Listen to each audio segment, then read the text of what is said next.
Good afternoon, everyone, and welcome to another Miller Center webinar. This one co-produced and co-organized by the Center for Presidential Transitions at the Partnership for Public Service and Citizens for a Strong Democracy.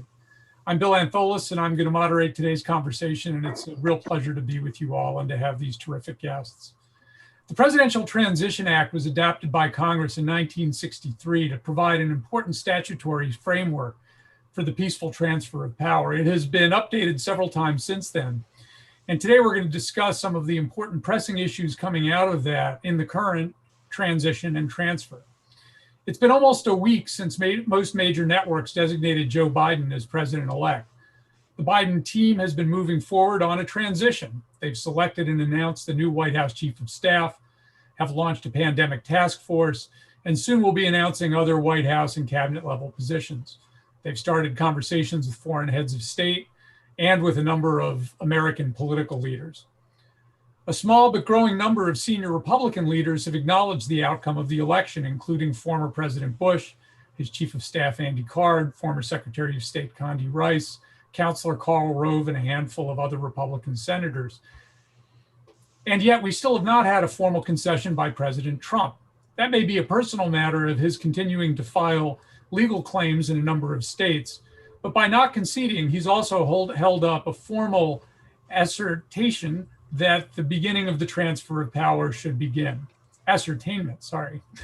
That is, while Joe Biden is transitioning from candidate to president, President Trump and his administration is not transferring knowledge, know-how, technology, and real estate to the incoming team.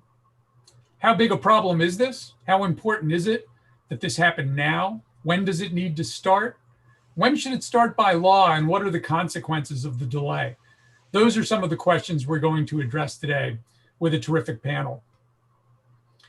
We're joined today by Michael Chertoff, who served as Secretary of Homeland Security under President George W. Bush from 2005 to 2009. Before heading up DHS, Mr. Chertoff serves as a federal judge on the U.S. Court of Appeals for the Third Circuit.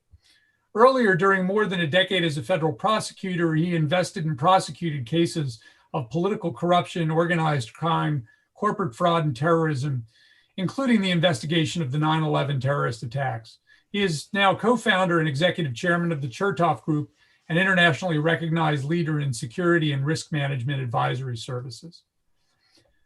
Janel Napolitano is professor of public policy at the Goldman School of Public Policy at UC Berkeley. She served as the 20th president of the University of California, the nation's largest public research university. Prior to joining the University of California, Professor Napolitano served as Secretary of Homeland Security from 2009 to 2013. She's a former two-term governor of Arizona, former Attorney General of Arizona, and former U.S. Attorney for Arizona. In 2019, Napolitano published How Safe Are We? Homeland Security Since 9/11.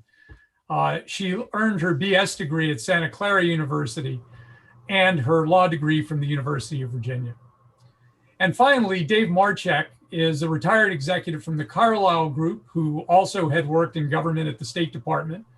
He's serving in a volunteer role as director for the Center for Presidential Transition at the Partnership for Public Service.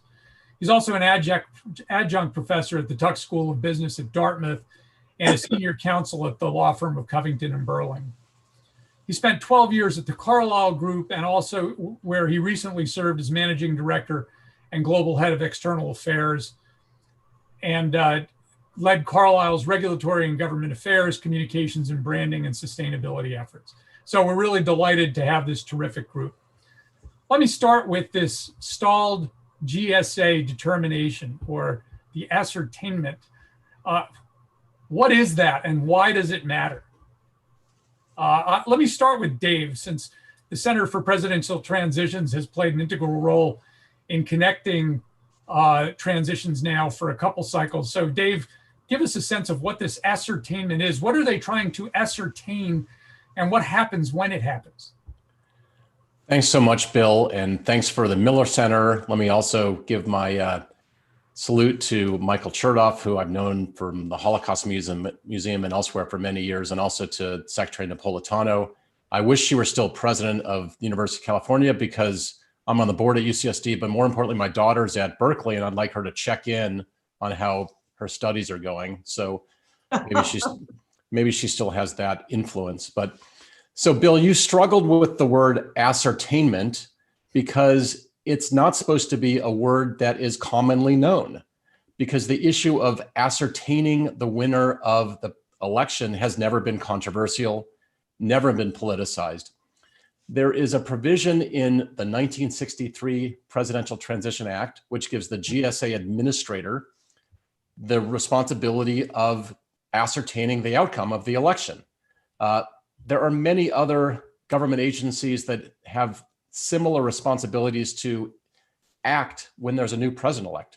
The Secret Service on Saturday morning significantly expanded their protection around President-elect Biden because he was going to be President-elect Biden. And so that was not a politicized decision. The Secret Service just did that. So unfortunately, even the most non-controversial ministerial acts in this world, in this town, are being politicized today, and this is one of them. The subject, the criteria is basically if the outcome is clear, and the outcome is clear. All the networks have called the election. As you said in your piece from last Sunday, 4 states would have to be turned over. The likelihood of a recount changing the outcome is almost zero. Even President Bush stated in his own statement that the outcome is clear. And so we'll get into this, but the GSA should make this ascertainment. And then the Biden team should be able to get access to all the support, which we can talk about some more. Well, let me bring in Mr. Chertoff and Ms. Napolitano into this conversation, because I do think the first thing that should be on people's mind in a peaceful transfer is who's watching the home front. Is there something in this 2-month period that poses a threat to the American people? And how is that being managed in this gap? And does the ascertainment hold the protection of the American people up? Well, I can go first. I think there are 2 things that are creating risk from a security standpoint. First of all, having a transition that begins right away, getting clearances to the incoming team, giving the president access to the president-elect access to current intelligence. These are all part of the process of preparing so that when the new administration comes in, they can hit the ground running and not have to then figure out what the threats are and what the capabilities to respond are. And we can talk a little bit later about how we handled that when we did the handoff from the Bush administration to the Obama administration, because that was very much in the front of our minds, and we worked very cooperatively across both the outgoing and the incoming folks to make sure that we immediately fully briefed the people coming in with President Obama. They had access to intelligence information. We even ran an exercise about a potential pandemic so they could really get a feel for how things would work in the levers of government. But putting to one side the transition, there's another compounding problem. We are seeing a purge of security personnel. We've seen the Department of Defense decapitated. There's rumor about DHS having people fired or being forced to resign. And that exacerbates the problem, because it means in this window of time, when our foreign and domestic adversaries perceive weakness and opportunity, we are signaling that we are dropping our guard. And that is a very risky thing to do. And it holds the American people hostage. Secretary Napolitano? Yeah, I don't have much to add. I was going to emphasize first the need to have a smooth handoff from a national security perspective and not to have any kind of a gap. We are fortunate that the president-elect has so much experience that even with this delay, he'll be able to catch up quickly. But nonetheless, this is an unnecessary risk that President Trump is putting on the country. And secondly, Michael's comment about the removal of Department of Defense personnel and their replacement by political loyalists of President Trump. Two key personnel at the Department of Homeland Security, quote, resigned, close quote, yesterday, according to the Washington Post. These are troublesome moves from key departments necessary to protect the security of the American people. So if you were to ask me what is the greatest risk factor confronting the United States today, I would say the greatest risk factor is actually President Trump. I'd like to pivot off that to start focusing a little bit on when we might get the ascertainment so that the Biden team can have access to intelligence, can start processing security clearances. Typically, as we saw in the last transfer to President Trump, or as Secretary Chertoff mentioned, the transition from Bush to Obama, the ascertainment happened relatively quickly.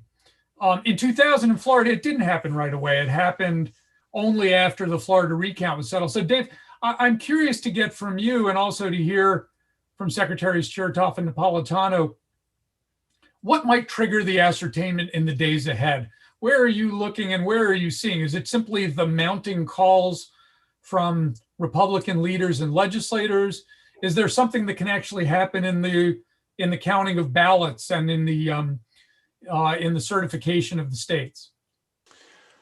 So it's a little unclear to me what the trigger will be.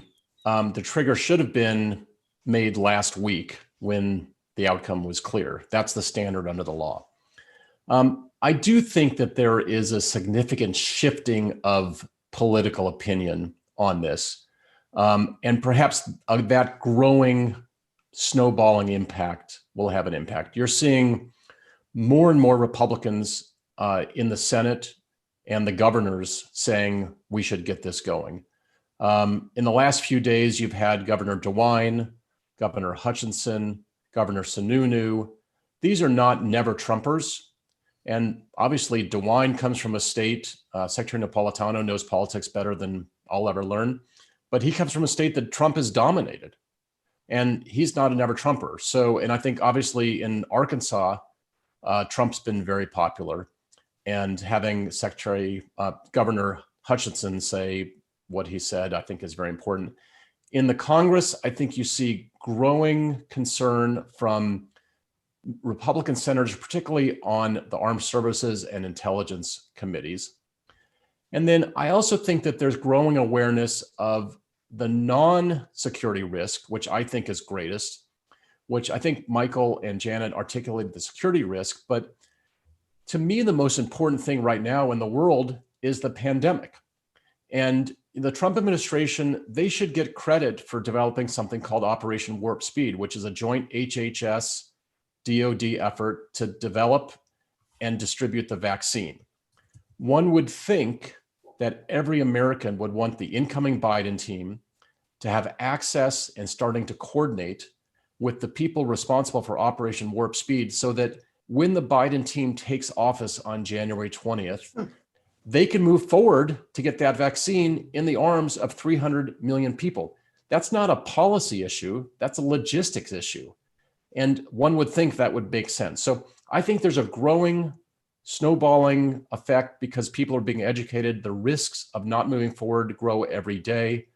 And I'm hopeful that this can move in the right direction, very, very shortly. So I'm going to ask our team to put up a slide here that is developed by Dave's Partnership for Public Service, and to get reactions from Secretaries Chertoff and Napolitano to this. Dave, I don't know if you knew that this was coming, but this is an assessment in year 4 of the Trump administration of the various cabinet agencies and how many key positions have been filled. The darker turquoise line with the percentages lists how many confirmed officials in key slots. There's a slightly lighter shaded turquoise, which is how many have been nominated. We've put in blue boxes our assessment of the 5 key agencies if there's a national security crisis. And there's a sixth agency, which is the one which is equally critical. But we've highlighted it in red, both because in the current moment, it is so understaffed. And I would just like to get reflections from you. How important is it to fill these positions quickly, particularly when there's a crisis that's ongoing? How do some of these agencies work together in addressing the coronavirus crisis or any other crisis that's out there? What does the next few months look like in terms of filling these positions? Well, I can begin. I mean, ironically, the problem usually is at the end of an administration that people who are confirmed leave because they're moving on to their next job. So you often find vacancies in the last month or two. The irony here is that the positions were never filled. So it's not a question of people leaving, it's a question of people not arriving. And I think what we've seen, particularly with Homeland Security, is the absence of confirmed positions has made it very difficult for the agency to carry out its mission across the spectrum of issues. It made it difficult for the agency to deal with the pandemic and take the leadership role that was actually originally envisioned by the National Response Framework, and that both I occupied and Janet occupied when we had the office. And it's also created a sense of creeping politicization as White House staff has increasingly seized the vacancies as an opportunity to micromanage the departments in the political interest of the president. And that has created a trust deficit. So, much of the story of this last administration and the next couple of months is a disdain for the workings of government and the efficient carrying out of government missions. It's almost as if it's a determination that they want to wreck government and make it as hard as possible for government to do its job so they can say, you see, people in government are bad. The problem is that leaves a lot of people dead, as we've seen with the virus. And as the new team comes in, has it debased the importance of confirming people? Will the Biden people then just put people in acting positions to just get started and get away with it? Or is it important to go back to the confirmation standard, particularly when there's a crisis going? I would say this. I believe the Biden team will honor the traditional norm of getting people confirmed. That depends upon, of course, the Senate cooperating. If you get an obstreperous Senate that blocks everything, that creates a different set of problems. But I'm hoping that cooler heads in the Republican Party will cooperate with getting people confirmed in the normal course. I also think, to be candid, at some point, Congress has to revisit the appointment vacancy process, which was abused over the last 4 years and may need to be tightened up. Yeah, one example is when we had the transition from President Bush to President Obama. A number of us that were on the security side of the cabinet, there's a luncheon in Statuary Hall in the Capitol immediately after the inaugural ceremony. And then the Senate went into session and they immediately confirmed a number of members of the Obama cabinet, particularly those on the security side of the cabinet. So we were actually confirmed as we were watching the inaugural parade go by. That's how two branches of government can cooperate with each other. And that's how you help effectuate a smooth transition of power. So between now and then, it's a great segue to the importance of the confirmation process. What happens before someone gets confirmed, and what happens between now and then? Go ahead. I'm sorry. Go ahead, David. So, and this gets back to ascertainment because this can't go forward. So Ron Klain, who has been designated chief of staff, he cannot get his final security clearance until there's ascertainment. He can get an interim, but he can't get the final. What happens is that the president-elect will start naming his team, presumably in the next week. Typically, it's done in waves. So they bunch the national security professionals, the economic people, the health professionals. I assume those will be the top priorities. And then they start to name the people underneath. And here's why, again, ascertainment is so important. I'll give you the data. So President Obama, in his first 100 days, had twice as many people in their seats as President Bush. Okay. The Bush team, they had a great team. They were experienced. Vice President Cheney led the transition. Outside of, he and John Podesta are probably the two most experienced transition people living, because they've been involved in 4 or 5 transition each. The Bush personnel operation was buttoned up, but they couldn't get everything processed quickly. The security clearances, the ethics agreements, working with the agency ethics officials on the extremely painful process of divestments, disclosures, recusals, all of those things, which Michael and Janet presumably painfully remember from their confirmation process. It's an enormous amount of work to even get the package up to the Senate. And that can't start until ascertainment. So what is best practice is to get those people in their seats quickly. There are 1,250 Senate confirmed positions. It took Bush till year 1 to get 500 plus. Obama had a little less than 500 at the end of the first year. It takes a long time. And the faster those can get going, the faster you can get people in their seats, the better the American public is served. We're at 4 crises right now. Whether you like Biden or you don't like Biden, America would benefit from having highly competent people in their seats in the national security agencies, in the health agencies, in the economic agencies as quickly as possible. And it's exactly as Secretary Chertoff and Secretary Napolitano said, get them in their seats quickly. Hattie, by the way, audience members are starting to ask questions. If you are inside the Zoom, please send the questions in through the Q&A function. I'll collate, curate, and pose them. Hattie Valor asked, what happened in 2000 when you had a contested election that dragged on till December 12th?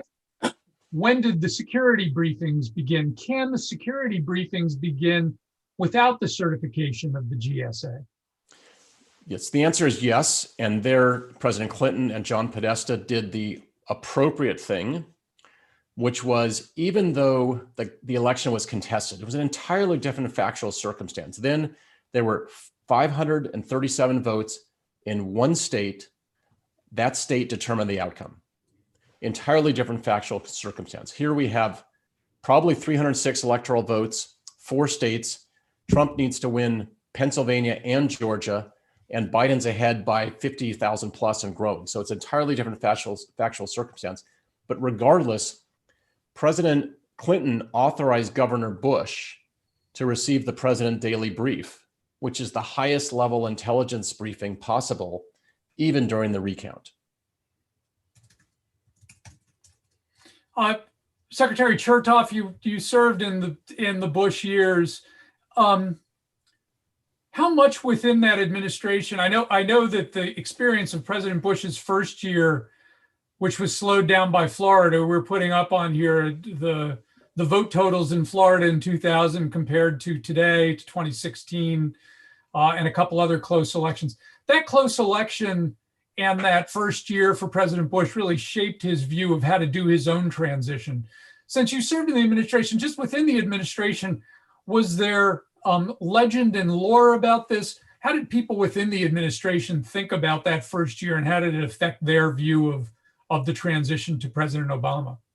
Well, as I think was pointed out, the biggest challenge in a way was getting people processed through the ethics checks, the background checks, and then ultimately confirmed. So I believe I was confirmed as head of the criminal division in June of 2001. That was 6 months after the inauguration. And others came in later. So I was at the Department of Justice on 9/11. And we were shorthanded in terms of senior people. The AG was confirmed, the deputy, I was confirmed. Bob Mueller had been in the job for 1 week.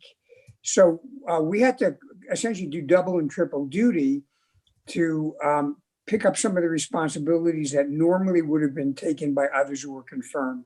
I think that the clear sense we got, and it was reaffirmed by the 9/11 Commission, is that it is a security risk not to have the process go right away, because there are so many threats out there that you need to get people up to speed, because our enemies don't wait until we've had a year to settle in.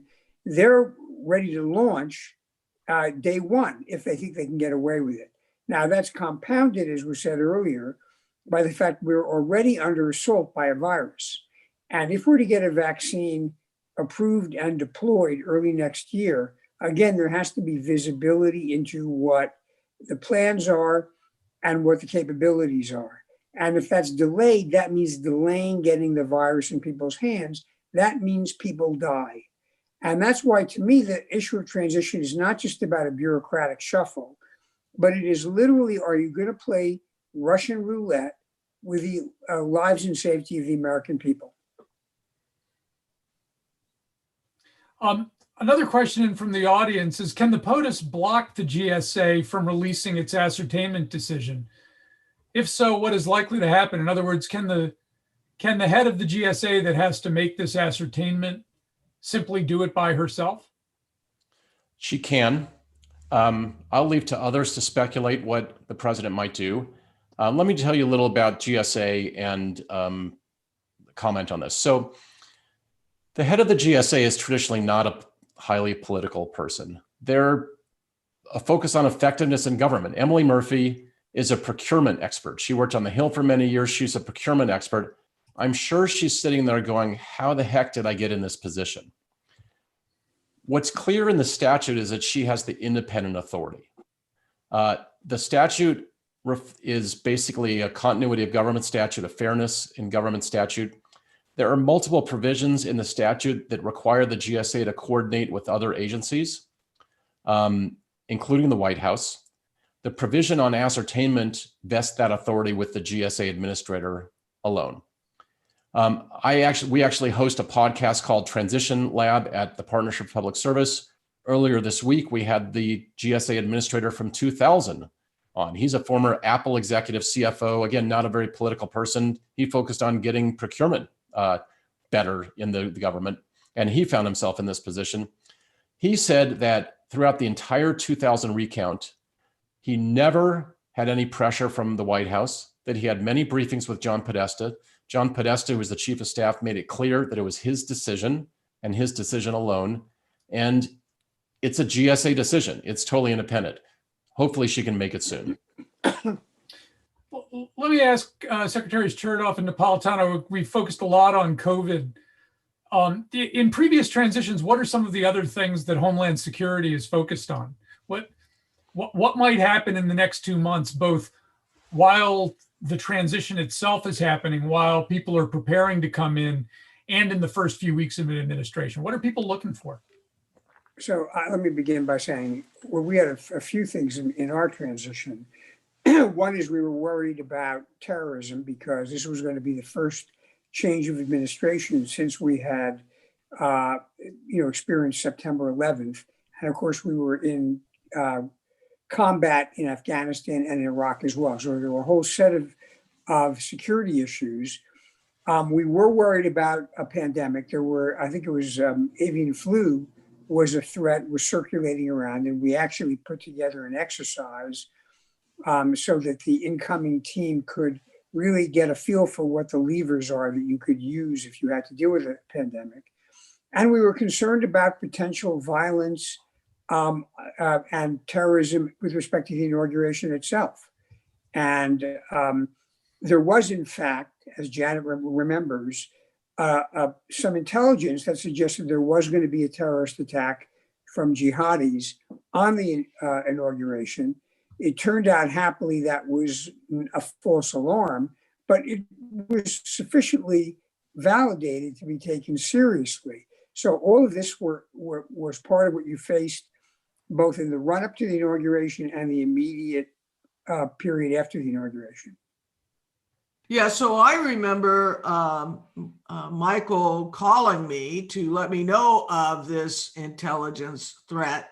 And we discussed the day of the inaugural itself and the need to have continuity of leadership in case something were to occur. And so we agreed between us that even though I might be confirmed on the day of the inauguration. I wouldn't take the oath for a day or two after to make sure that that threat stream had been cured, and that's indeed what happened.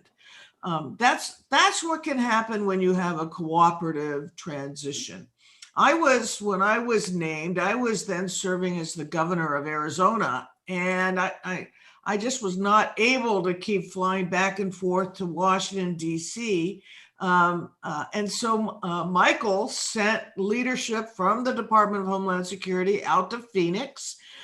They probably enjoyed getting out to some warm, sunny weather at that time of year, but nonetheless, and then they had really quite extensive briefing materials prepared for me and for my team, so that we could review those as we undertook to take over what is the third largest department of the federal government.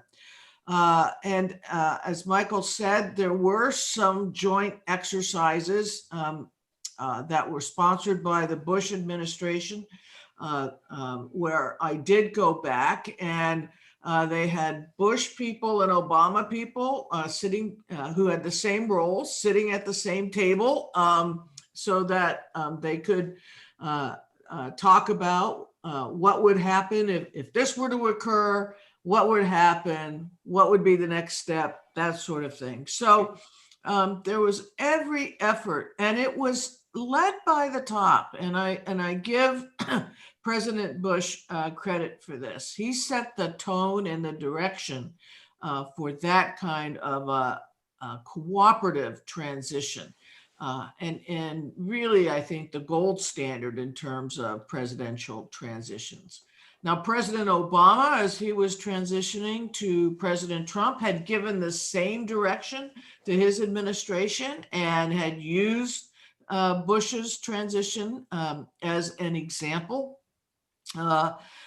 Directed materials be prepared, directed that that agency personnel be made available, directed that every cooperation and should be extended to the Trump team. Unfortunately, the Trump team didn't really take them up on it. It really takes two to tango here. You need the outgoing and the incoming to really work together.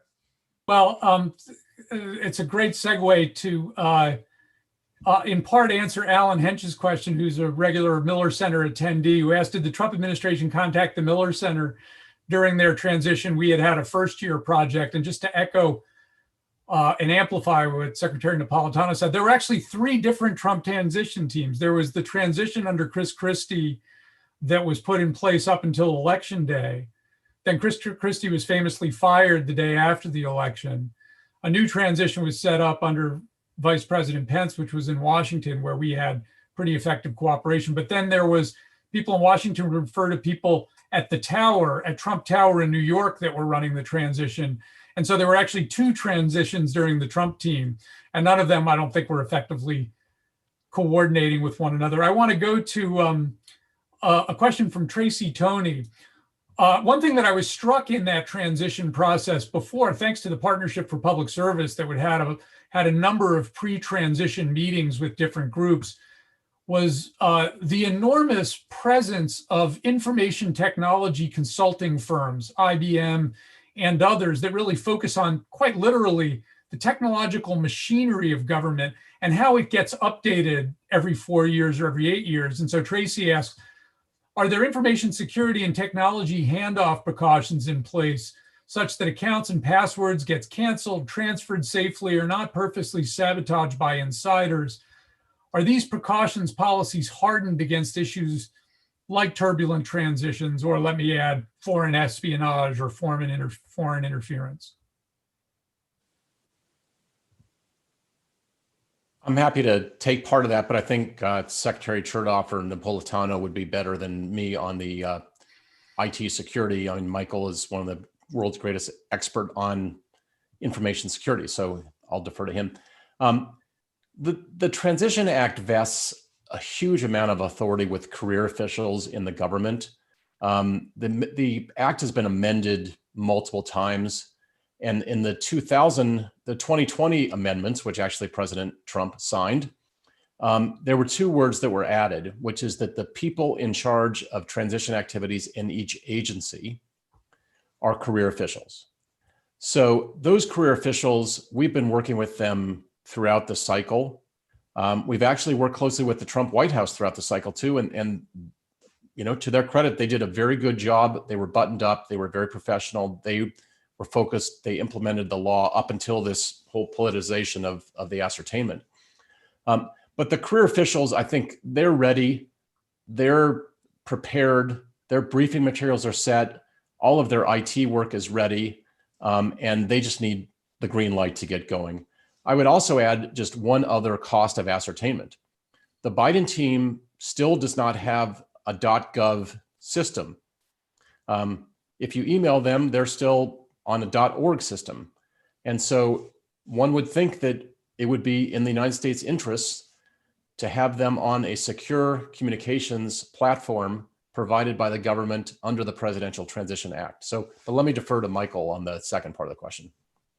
Well, it is kind of ironic that after all the complaining about Hillary Clinton using a private server to communicate on government business, the administration wouldn't take the steps necessary to allow the president-elect and his team to have a government-secured network for their government-related work. You know, I think David is right. I think in the agencies, career officials will do their best to manage a smooth transition. And under the best of circumstances, moving from one group to another group in terms of making sure you've adequately changed passwords and briefed everybody on the security issues, that's very challenging. Now, I think when you get to the White House, you may run into a different issue, which is whether there is some resentment or payback in which the White House deliberately doesn't cooperate, or even worse yet, drops their guard and allows vulnerabilities to be inserted in the IT network. So frankly, if I was part of the incoming administration in cybersecurity, I would be very careful before people logged onto the White House to make sure I had done a very thorough scrub of what is lurking on the network on January 20th. Secretary Napolitano, do you want in on this one? No, I think Michael called it right. That's great. All right, so we're going to ask a question now of the audience for those in the Zoom. Do you believe President Trump is justified in delaying the transition process until challenges to the election results have been worked through? While you all are answering that question on your screens, I'm curious to come back to this issue, Dave, of a number of people have asked what legal avenues are available to Biden team to force the ascertainment. What can the public do to increase their own, have their own voices heard in this process? There are a number of people asking. As we can see, 97% don't think the president is justified. What, for those who don't feel it's justified, what can and should they do? So I think that what they should do is listen to more Miller Center webinars. I think that what you've done to educate and inform is having an impact. I think you're seeing that in the Senate of the United States, where more and more Republicans are coming out, and particularly those that are security oriented, and saying that it's clear. And I think that the more people know that the standard for the GSA making this non-political decision is whether the outcome of the election is clear. And for that, let me hijack your program, Bill, because I want to get you to talk about this question, because you wrote a piece that was out that's been widely quoted in the national press, which basically looked at the 59 presidential elections in the history of the United States to rank those and say, like, is this a close election? I think you said there were 4 elections in the history of the United States that were truly too hard to call, and this doesn't come close. So Bill, I'm going to pretend moderating here and kick it to you. Okay, well, I'm going to ask our team to put that slide back up that shows the various counts before. Essentially, we've had one election that's very similar to this one. It was the one that just happened 4 years ago, where President Trump won. And what we've listed in 2020 and 2016 are the tipping point states, what it would take to change the electoral college map and the outcome. And in each case, it would take 3 states. President Trump, in order to win this election, would have to flip 3 of the 4 states listed in 2020, Arizona, Georgia, Wisconsin, or Pennsylvania. One of the viewers asked, what does EV stand for? EV stands for electoral votes. So in order to go from the current 306 with Arizona and Georgia currently sitting in President-elect Biden's camp, in order for him to fall from 306 to below 270, there's one scenario in there where it falls to 269, and then goes to the House of Representatives. But even there, they have to lose 3 of those 4 states. And as in 2016, President Trump would have had to lose all 3 of those states for Hillary Clinton to win. The only of the 3 closest elections to this were 2000, 1976, and 1960. Actually, if you go back to 1876, there were 4 states required, but even there it was 4 states. And as a percentage, the vote totals were bigger in those 4 states. And that lasted several months. But in these 3 cases, 2000, 1976, and 1960, the loser saw those margins and conceded the following day.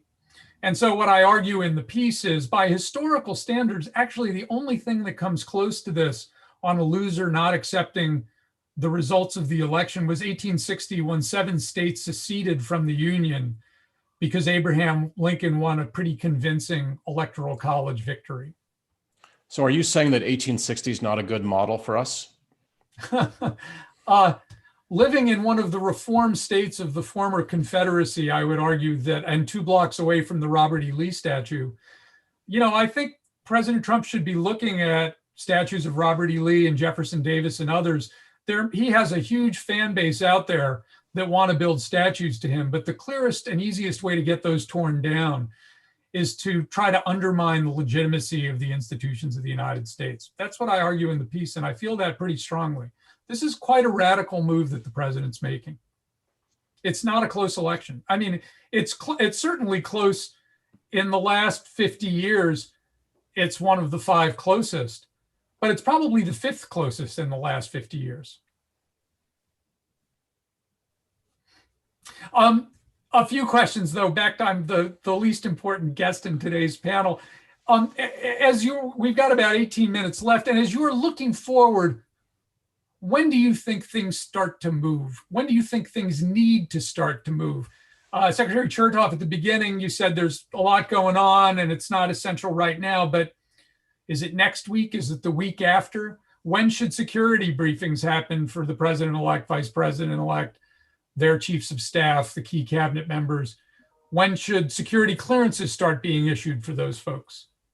Well, let me be clear. I don't think it wasn't, I said it wasn't important for it to start happening. It should have happened yesterday. Mm-hmm. Obviously, the more time that passes before these things get underway, the greater the damage is. And there is a benefit to the fact that the Biden team is largely composed of people who have a lot of experience, so they may not be totally current, but they at least have a feel for government. That being said, the delays in these processes, which under the best of circumstances are time-consuming and challenging, are simply meaning that we're going to be at greater and greater risk as the transition approaches the inauguration. So this should have started certainly the beginning of this week, after the dust settled a couple of days after the election. And one point I would make is that there's nothing that precludes starting the transition process while the litigation and challenges are going on. That can continue. President Trump's litigation plan can continue, but the nuts and bolts of the transition can already get started. And I think that's very well said. I just want to jump in. I think that's a perfect position. I think that's what you're seeing from Republicans in the Senate, which is they're not out there saying that President Trump does not have the right to pursue his litigation. even though the likelihood of that outcome, according to experts, is almost zero, change in the election. But they're saying exactly what Secretary Napolitano said, which is get going with the rest of it while the election stuff is sorted out. So I think that's a very well said position. And I think that's the emerging position of the Republicans in the Senate. So I'm going to ask Secretaries Chertoff and Napolitano to take off their former Homeland Security hats and put on their federal judge and federal prosecutors hats. There is a growing set of conversations, including reported in major newspapers, that the president is encouraging people to think about getting state legislatures involved in overturning the state votes. And I'm curious, both as a legal matter, your read of that, and as a political matter, what is that allowed? What would that take? And is it a wise course of action? And is the president entitled to seek that?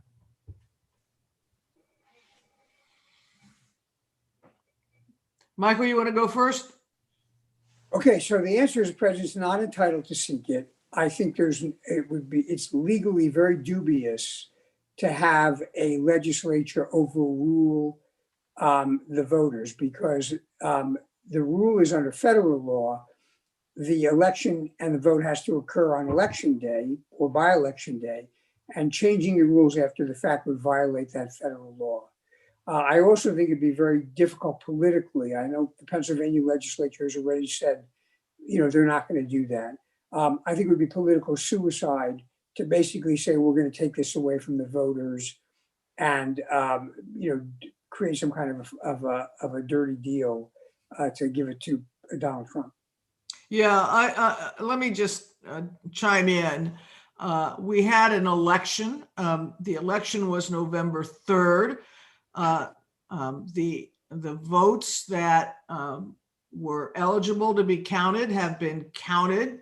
As we know, many were counted after November 3rd because of the heavy mail-in vote this election. Nonetheless, valid votes. And for a legislature to come in after the fact and actually redo an election, holding our democracy to themselves as opposed to the voters, is just wrong as a matter of law and as a matter of politics. And I think people would react quite badly to a legislature that tried to do that. So we've put up our subway map to the White House. This is one that our graphic artist, Dave Courtney, pulled together. You'll see on this, there's a green line that goes from Election Day to Independence Day. That's the express train that moves pretty quickly through the state certification of votes and then the Electoral College voting. What you see on this map, I think, as you move to the west, are the courts getting involved, and that's the state that President Trump is bringing, and trying essentially to slow the train down and put it into the local, into a local map. And so Secretaries Napolitano and Chertoff, thinking back from your legal perspective, as you've seen those cases come forward, do you see anything in there that has merit or is likely to be a stalled train at one of those stations that slows things down? No. I'll just say it that way. No. I agree. No. Mm-hmm. Got it. So let's just assume then that the train returns back through the blue line to the green line. Then the Electoral College convenes and votes, and there has been some speculation that this could get thrown into the House and Senate. I know that this is a bit of a pop quiz without any homework assignment for you two, but how much do you worry about that when the Electoral College convenes, members of the House and Senate might challenge the findings of the Electoral College? I don't think there's a legal basis to do that. I mean, if there was an issue about a particular delegation, that would go to Congress to determine whether they think which of two competing delegations is the correct one. But as we already discussed with the legislature, I don't see the legislatures coming up with an alternative slate. So then the only issue is Congress gets to weigh in if someone doesn't have 270 votes. So for some reason you had 269 to 269. Given the math, that's not going to happen here. So it's going to just be a ministerial act on the part of Congress. That's great.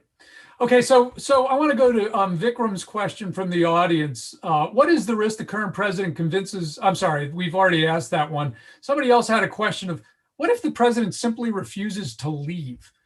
I know this seems so extreme and so odd, but so much that we've seen in the last 4 years has seemed so odd. And I'm just curious to get your take on that.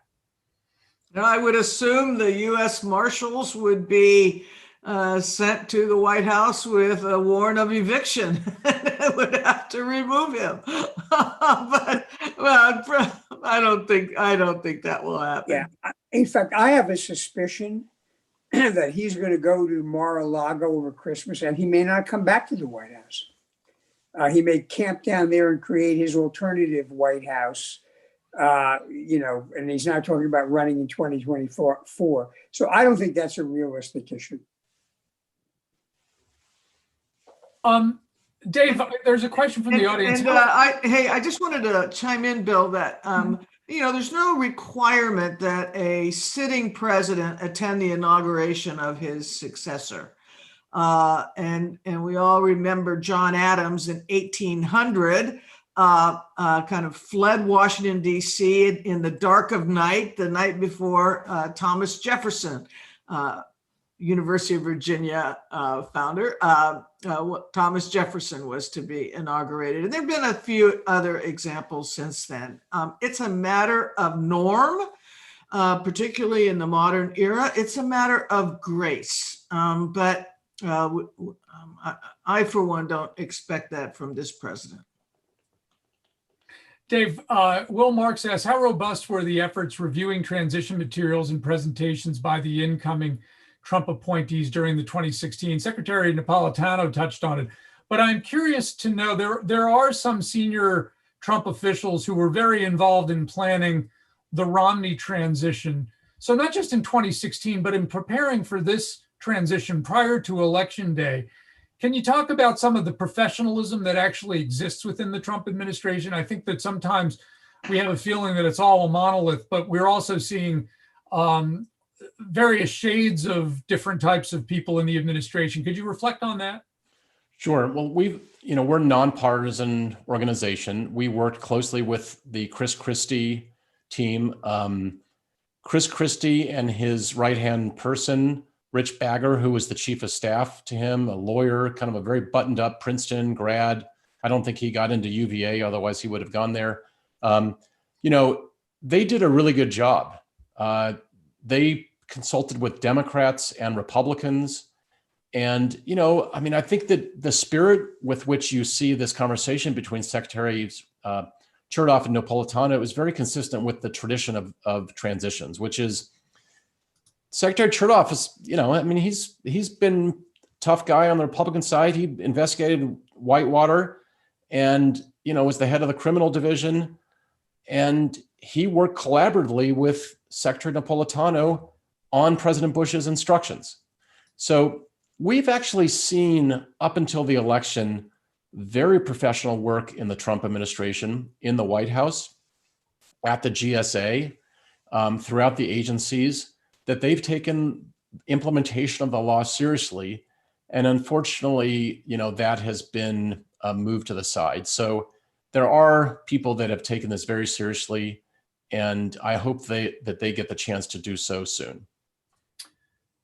Lisa Sugar asks, what connection do you see between the firing of top senior officials such as the Secretary of Defense and subsequent resignations and the smooth transfer? So from your various perspectives and career positions, not just from Homeland Security, but including from Homeland Security, how significant is that? How worried are you about what's happened at the Defense Department? Well, there are lots of things to be concerned about there, but one is that once the actual transition begins to occur, the new acting Secretary of Defense isn't going to know very much because he'll just have gotten there himself. So there's not a lot that he can educate the incoming secretary about. So it does actually interfere with the content of transition amongst other things. Although here's an irony. Someone like Secretary Esper, who's just left, could meet with the incoming designated Secretary of Defense. And while there would be an inability to discuss classified matters, there could be a sharing of general institutional information. I mean, one thing about the forced exodus of senior people from the Trump administration is they're no longer in the position where they have to wait for GSA ascertainment.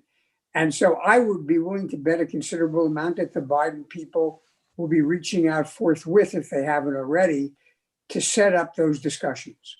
I think you're probably right, Michael. Yeah, I will say from our perspective. Oh, Dave, please jump in here. Your No, go ahead. on that? Nothing to add.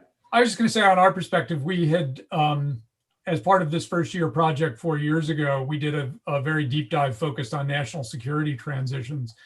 And there are a lot of first year crises. The first year crisis of Bay of Pigs was one where the Eisenhower administration had been planning the invasion of Cuba. President Kennedy came in, he changed a few features of that, and it led to a disaster. And in some ways, that's what happened in Black Hawk Down in 1993, when the Bush administration had begun a peacekeeping exercise in Mogadishu, Somalia.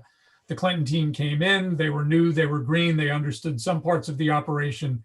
They made a few changes. Whether those changes might have been made by the Bush team is uncertain.